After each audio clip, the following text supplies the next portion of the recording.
Welcome. This is the real Glasgow Rangers Nation. I'm Owen James, and this is all your latest Rangers news. Yes, that was in response. That was in response to a message I got last night from the Gallant Few saying someone was on again, mimicking me, saying "Hail, hail, bunch of wankers." Look, I'm going to be honest with you. I know it's not a Celtic fan doing this. I know it's a Rangers fan, and I've got a couple, and I know who it is as well. I actually know who the person is that's doing it. I've got your IP address. I've got everything I need on you. If you don't stop doing it, I'm going to the police about you. Okay, so if you're watching this, which you probably won't be because you're too much of a coward, but if you are watching this, I have your IP address. I have your information. I will forward it to Police Scotland if you don't stop. Okay, I will also forward it to my local police force as well to investigate you because what you're actually doing is a criminal offence. So you want to do that? Copyright breach, you want to do slander, you want to do all those things, go ahead, mate, and I'll see you in court. Right, guys, thank you obviously for tuning in this morning. It's Monday, it's another week. It's going to be a busy week for Rangers this week. We've got Malmo on Thursday. That's going to be big. That's massive, isn't it? Then Hibs on the weekend. So 2 games, the first Europa League, absolutely vital that we get off to a winning way on Thursday in the first Europa League great game, especially with some of the tough games coming up against the likes of Nice, Spurs, Manchester United, who are not looking clever at the moment, though. Could there be a shock in the offing? There's lots of things coming up. We're going to talk a couple of things about the club. We're going to talk a little bit of Hamza Hope. Yes, we've been hearing and seeing about Hamza Igamane, and we all getting a little bit too carried away on the strength of, a few minutes here and a few minutes there. Certainly one ex-Rangers player doesn't think so. We'll talk a little bit about that this morning, afternoon, evening, depends when you're picking up the video. We're also going to talk about how Jefte's form and the form of Jefte. Does this spell the end for Ridvan Yilmaz? Now, you may think I'm overreacting. You may think, no, Owen, we need 2 for every position, but could we already have 2 good left backs? And could the injury history of Ridvan, and don't get me wrong, I'm going to say this up front now before anyone comes on and says, you're going to hate Ridvan now. No, I don't hate Ridvan. I love Ridvan. I think Ridvan is a top player. I think he's a quality player. I think he's one of the best players on the squad in terms of his ability, his talent, his technical ability. He's a top player, and he will be, if he can stay fit, a top player in football. And I think could represent the Turkish national team, who are doing really well at the moment. But, injury is holding him back. Now, let's start off with the first thing. Obviously, Jefte. I've got to say, I've been really impressed with this young lad. I mean, I think, people forget this is a young lad. This is a very young guy. But yet he's improving game by game and looking more at home, more comfortable. This is a 20-year-old lad. This is not an experienced 24, 25-year-old. This is not a player that's played a number of seasons. This is not a guy that's, represented Brazil at every youth level, just hasn't played national team football.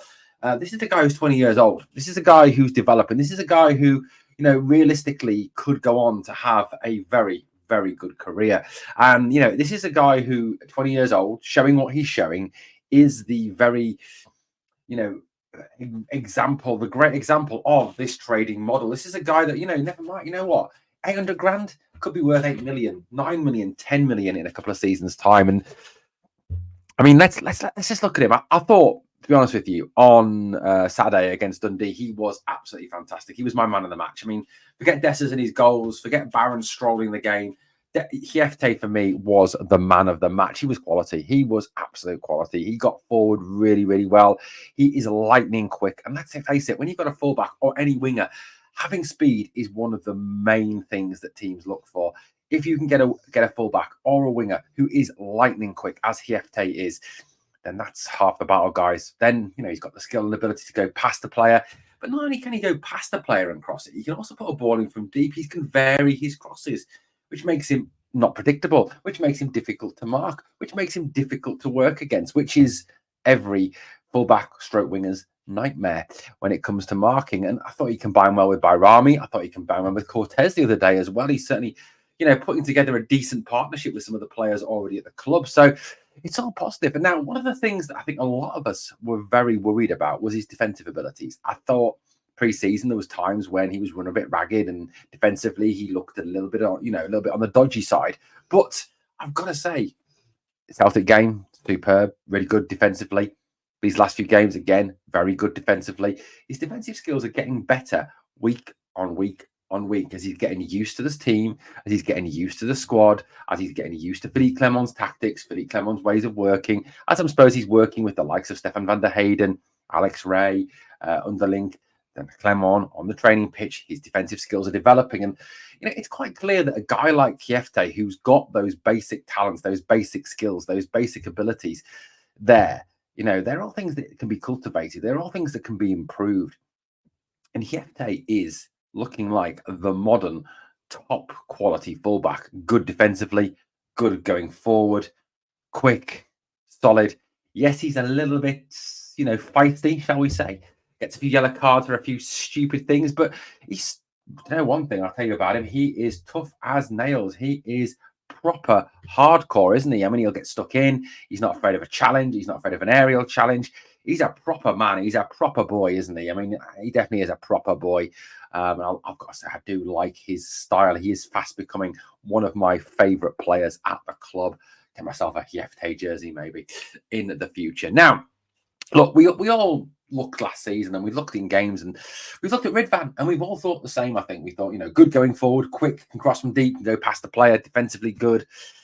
And look, I've got no doubts in my mind. Ridvan is all those things. He is all those things to all men. He is quality. He is a good footballer, but his injury history is piss poor, man. He is again out.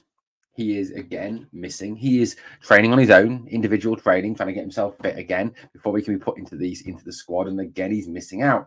And it was just from a shot that he took that he injured himself.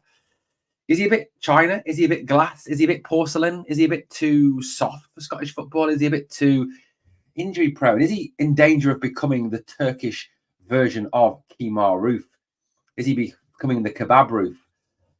Sorry, hideous stereotype, the kebab roof. The kebab roof. But this is a little breakdown of his injury history. This is his time at Besiktas and with Rangers as well. And you can see the amount of injuries in quite a short time. This is just in the space of 5 years. Well, 4 years actually, because we haven't made it to 2025 yet. Well, I suppose if you count 2019 and 2024, that is 5 years. I mean, stop being an idiot. But let's just, I'm not really interested in the Besiktas stuff. We'll talk about it, but the main thing is the Rangers stuff. Let's have a look at this. So a hamstring injury from August the 13th, 2024. So far, he's missed 40 days and he has missed 6 games. 23-24, another hamstring injury, 38 days. He's quite clearly got a weak spot in that hamstring area. I mean, if you look at the number of hamstring injuries this boy has had across his career, it's quite clear that is a weakness. And, when there's a weakness there, that is a problem. And that is something that's going to keep coming back and keep, reoccurring. You've got 1 in 23-24, 1 in 22-23, 1 in 21-22, another 1 in 21-22. Again, it's a lot of muscle injuries. It's a lot of muscle injuries, a lot of hamstring injuries, a lot of the same types of injuries. So 23-24 hamstring injury, March the 22nd, 2024 till April the 29th, 2024, missed 38 days. Again, missed 6 games. A strain in 23-24, that's from August till August, 28 days, another 8 games missed. Then another one, October to March, 131 days, 24 games missed 3 games with the Turkish national team. Then, Besiktas, we've got a little bit of an injury history, not as bad as his injury history at Rangers. But if we look at this kind of bottom thing, these totals, he's missed 40 days. He's missed this season already.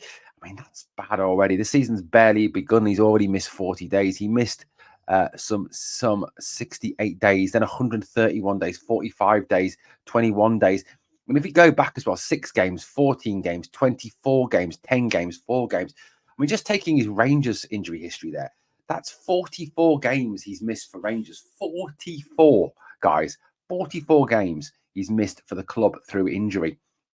And that is a massive, massive concern. Now, one of the things that Philippe Clement, prides himself on, if you listen to him talk, is having good availability of his players, having his players fit, raring to go. And on the whole, if you look at the squad at this moment in time, barring Ridvan and Danilo Matondo, it's a pretty fit squad. Cortez is back, is firing, and Bayrami's playing. Hamza's fit now. There's Proper's back. There's a good record there. There's only 3 players three first-team players out injured. Matondo, who's not been a big loss. Danilo, he is a big loss, but then against another injury-prone player. And you've got Ridvan. Again, two players that, or three players really, with Ridvan, Matondo and Danilo, who he didn't sign, who, he can't be held accountable for to some extent. So going back to that Ridvan point, that's 44 games missed through injury. Now, look, I'm not saying that this lad is useless. I am not hating on him. What I am saying is, can we really afford to have a player that misses so many games?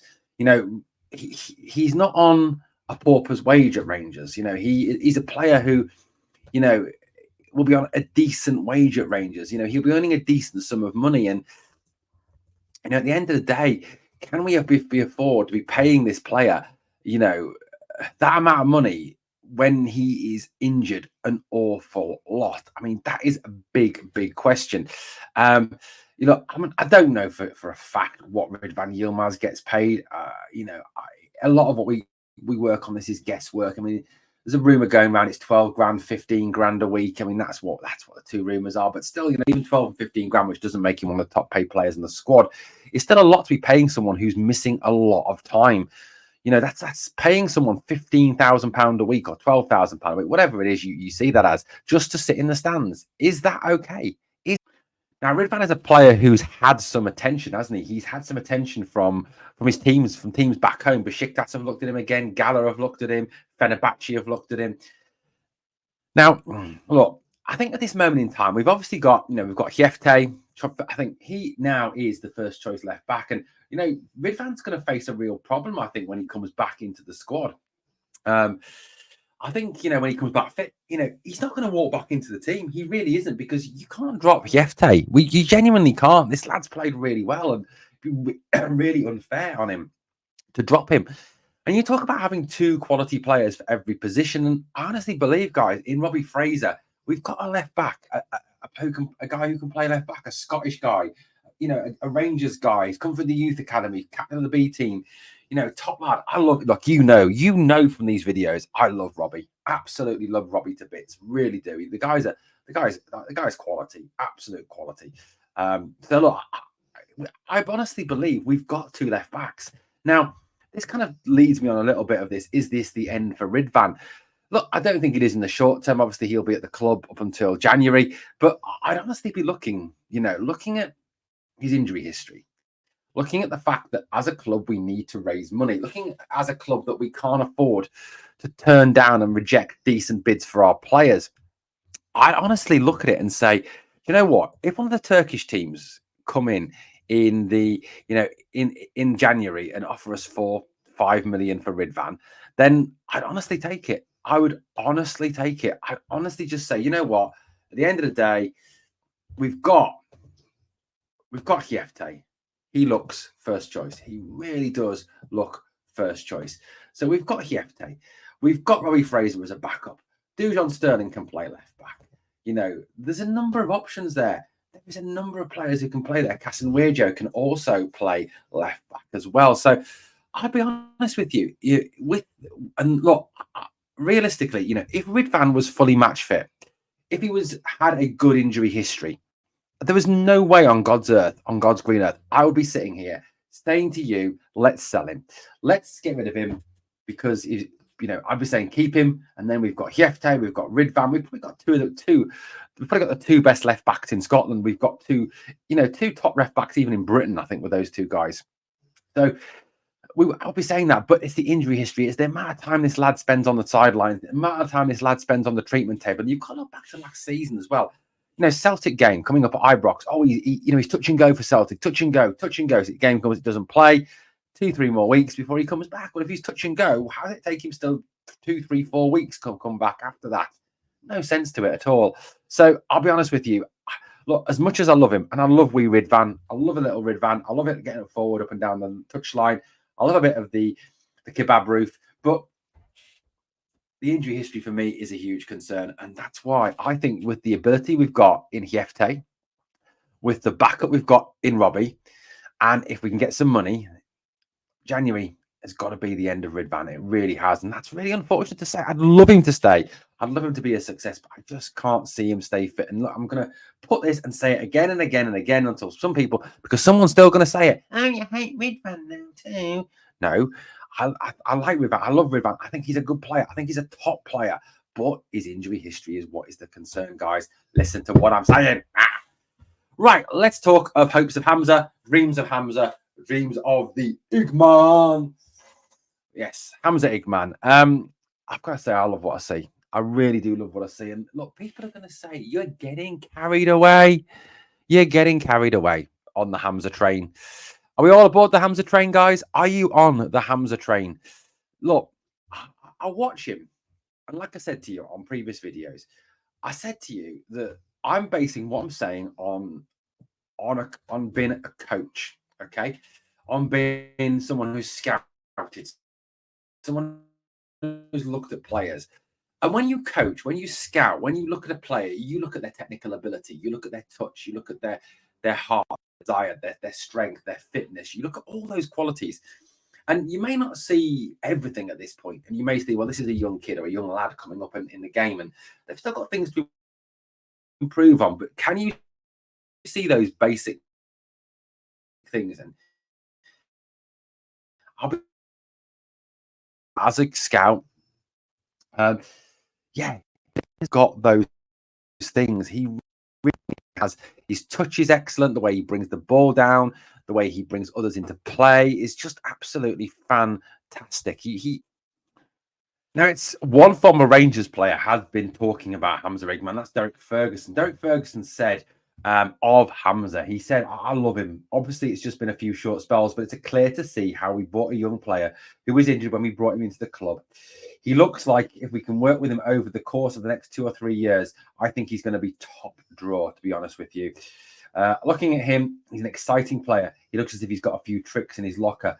That's why you want to see what you want to see in football. You want to see guys who are going to excite you, and he certainly comes into that category. And you know what? Watching Hamza Igamane, you look at him as well. When we attack, when we go at players, he attacks the front post. He goes after that front post. He really does. He really is a quality player, and I want to see more of Hamza. I really do. He seems to have really caught the imagination of a lot of Rangers fans in the way he's played. And I think, look, we all want to see that striker, don't we, that scores goals, that plays well, that gets in amongst it, that holds the ball up, that runs at people, that excites us. Hamza's looking like that. He really genuinely is. It really does look like, that Philly Clement has unearthed a gem. And like I said, I'm not getting carried away. I'm basing this on a coach's brain and a scout's brain, looking at this player as a whole, looking at what he's done so far, looking at his technical skill, his technical ability, and he certainly seems to be the man. And I honestly believe that by the end of the season, and mark this day, guys, mark this day, 23rd of September, Hamza Igamane will be first choice striker and the best striker at the club by the end of the season. Better than Dessers, who only scores against shit teams. But yeah, I honestly believe that this lad will go on to be the best that we've got at the club. Even Dessers spoke about him to some extent, the competition, and he spoke about the fact that we play a lot of games and we do need rotation there. He says he comes in, he's got something. I'm happy with that. I'm happy to support him, happy to help him. But he's definitely got something, and I think even Dessers seeing that he's got something. I think everyone's seeing that this kid has something and something special. And Clement talking, didn't he, after that game, the first game that he played against Dundee United, when he spoke about the whole situation about, look, at the end of the day, he is, if we hadn't bought him this season, we wouldn't have been able to afford him next season. So I honestly believe this is a top lad. This is a real top lad. And I've got hopes of Hamza ready for Igamane power coming through for the rest of the season. Guys, let me know what you think. It's a huge week. It's a massive week for the club. We've got Malmo, we've got Hibs, we've got 2 more wins to make sure it's not 4 wins or bust. It's 2 wins so far. Let's make it 4 from 4. Thanks for watching Glasgow Rangers Nation, the real Glasgow Rangers Nation. And again, to that person who's mimicking my account and commenting shit under the podcasts, I'm coming for you. Thanks for watching. As always, please drop a like, please drop a comment. And remember always, we are the people.